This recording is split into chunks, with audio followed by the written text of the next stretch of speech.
आज की इस वीडियो में हम बात करेंगे उन दंपति के बारे में जो पुत्र रत्न की प्राप्ति चाहते हैं और वो भी गुणवान उत्तम चरित्र वाली।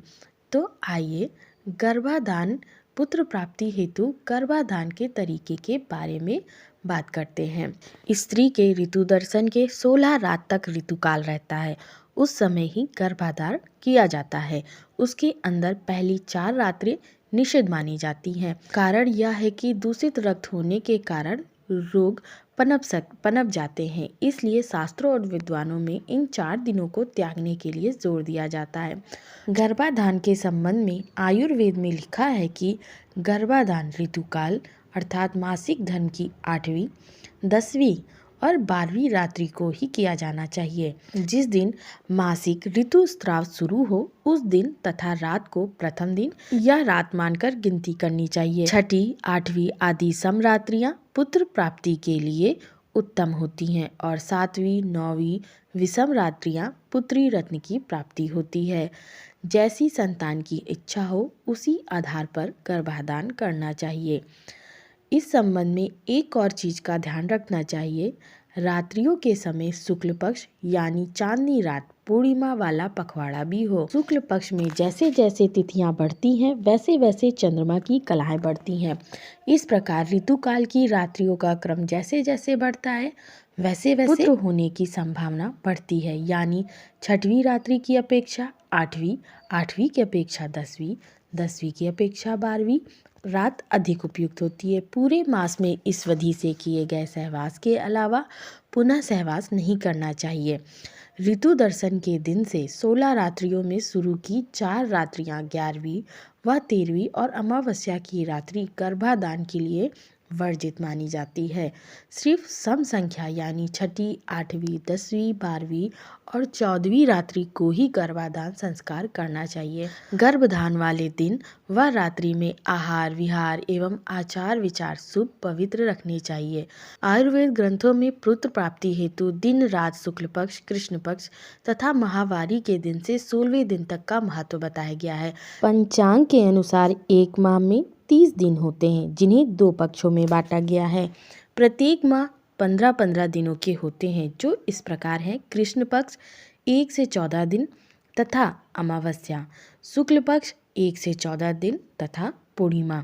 हिंदू मान्यता के अनुसार चंद्रमा की 16 कलाएं हैं और इन्हीं कलाओं के कम या ज़्यादा होने को ही कृष्ण पक्ष तथा शुक्ल पक्ष कहते हैं। हिंदू धर्म में शुक्ल पक्ष को बहुत ही शुभ माना जाता है और शुक्ल पक्ष में कोई भी अच्छा कार्य अच्छी नियत से करने पर शुभ परिणाम ही देता है। जिस स्त्री को जिस दिन मासिक धर्म हो उससे 4 रात्रि पश्चात समरात्रि में ही दंपति को संगम करना चाहिए।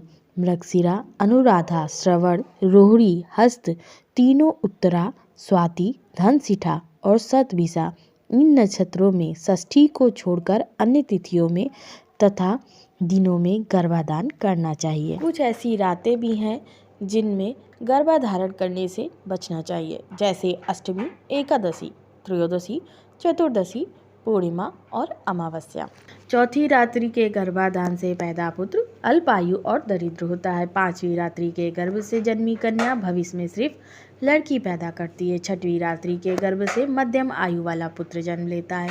7वीं रात्रि के गर्भ से पैदा होने वाली कन्या बांझ होती है। 8वीं रात्रि के गर्भ से पैदा पुत्र ऐश्वर्यशाली होता है। 9वीं रात्रि के गर्भ से ऐश्वर्यशालीन पुत्री पैदा होती है। 10वीं रात्रि के गर्भ से चतुरपुत्र का जन्म होता है। 11वीं रात्रि के गर्भ से चरित्रहीन पुत्री पैदा होती है। 12वीं रात्रि के गर्भ से पुरुषोत्तम पुत्र का जन्म होता है। 13वीं रात्रि के गर्भ से वर्णशंकर पुत्री जन्म लेती है। 14वीं रात्रि के गर्भ से उत्तम पुत्र का जन्म होता है। 15वीं रात्रि के गर्भ से सौभाग्यवती पुत्री पैदा होती है।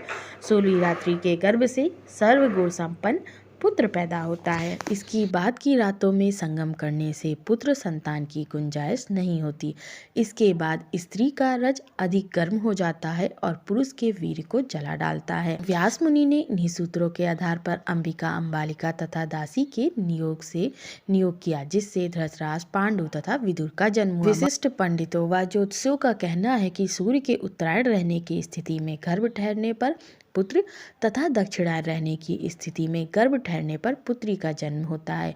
उनका यह भी मानना है कि मंगलवार, गुरुवार तथा रविवार पुरुष दिन है, अतः इस दिन के गर्भाधारण से पुत्र होने की संभावना बढ़ जाती है। सोमवार और शुक्रवार कन्या दिन है, जो पुत्री पैदा करने में सहायक होती है। बुध और शनिवार नपुंसक दिन है, अतः इन दिनों को ध्यान में रखकर ही गर्भाधारण करना चाहिए। आशा है आपको ये जानकारी पसंद आई होगी। अगर वीडियो पसंद आई हो तो वीडियो को लाइक कर दें और अगर मेरे चैनल पर नए आए हैं तो चैनल को सब्सक्राइब कर दें। जय श्री कृष्ण।